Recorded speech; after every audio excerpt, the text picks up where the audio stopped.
The Yucatan Peninsula is considered the gateway to the Mayan world. Close to the border between Mexico and Guatemala, we can find a hidden jewel among the green forest, the county of Candelaria, a region of rivers, jungle, and exuberant fauna.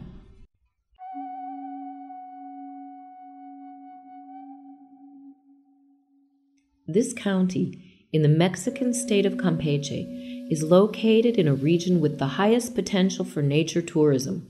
It is perfect for the practice of eco-archaeology, adventure tourism, nature sightseeing, and ecotourism in a healthy, safe, and breathtaking environment.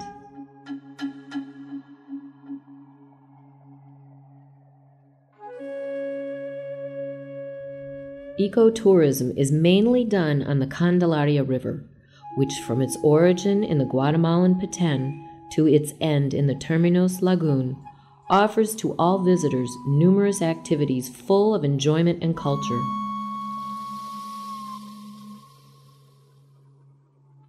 The importance of this waterway artery as an economic center of development dates from pre-Hispanic period, when the location and the ecological richness of the region made it a privileged crossroad of the commercial routes.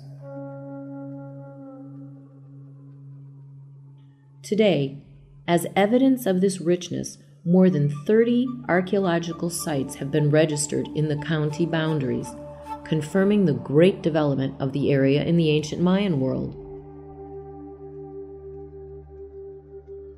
One of the most outstanding examples of the pre-Hispanic development is the archaeological site called El Tigre. It was occupied 2,500 years ago and remained as a commercial port until the arrival of the Spaniards to the region.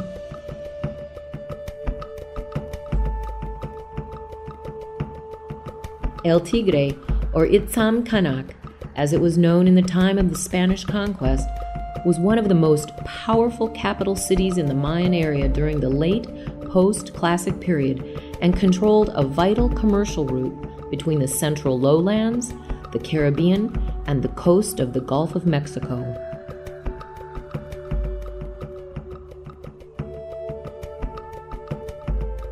It is known that in 1525, Hernán Cortés knew of the importance of Itzam Canak and visited the site on his way to Las Ibueras, Honduras. On that trip, Cortés executes Cuauhtémoc, who was taken as a prisoner after the conquest of Tenochtitlan. So was born the theory that the remains of the last Aztec emperor rest in the Candelaria region.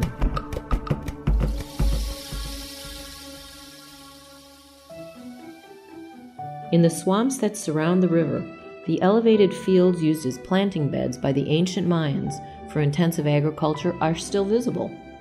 At the same time, the fauna and vegetation of the area let us know how strong the relationship between nature and the development of the civilization was. Nowadays, the region of Candelaria is a mixture of people and customs, full and rich of culture.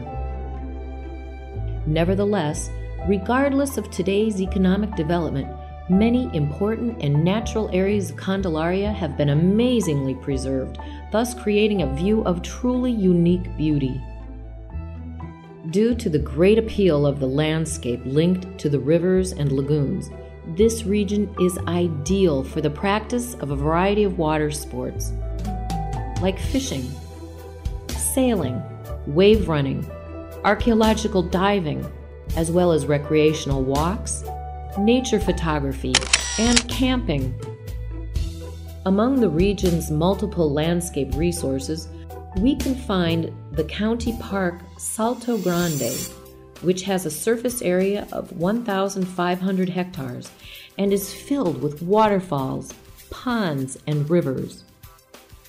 In the central part of the park, there is a steep descent in the riverbed, up to 6 meters high, in a 600-meter narrow way, with a daily flow of over 40 million cubic meters, creating multiple cascades and small rapids, making it an ideal spot for adventure tourism. The park has paths with fixed bridges, as well as hanging bridges, which let the visitor travel through its beautiful sights and views, as well as animals and plants.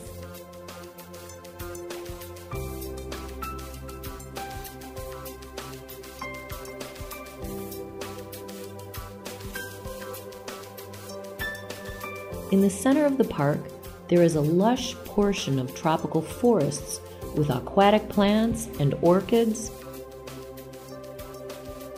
The tree branches are full of birds, and it is very common to find troops of spider monkeys and howler monkeys, making it the right place for educational and environmental activities.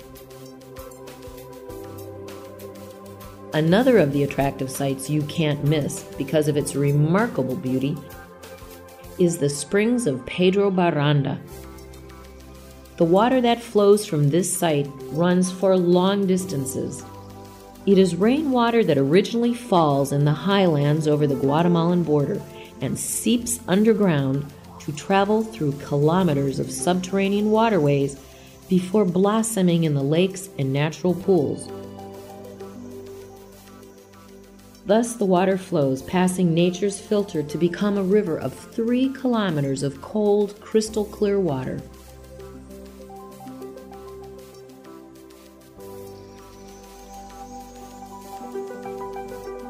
The volume that flows is such that it creates a permanent current all year long, even in the dry season, which flows in a harmonic and slow current that takes boats to the mouth of the stream in the Candelaria River.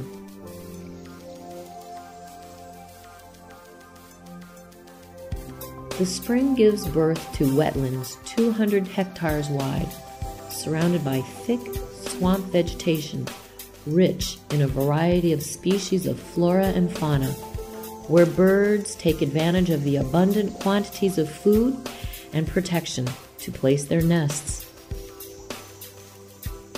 Underwater, the view is no less spectacular. The sandy, glimmering bottom of pristine white is dotted by pockets of colorful vegetation, so beautiful that it reminds visitors of coral reefs.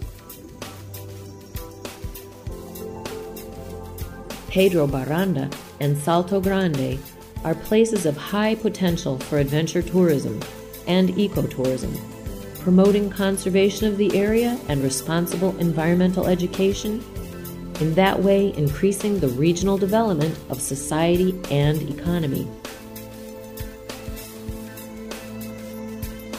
Because of this and more, we invite you to visit us. Come to nature. Come to Candelaria, Campeche.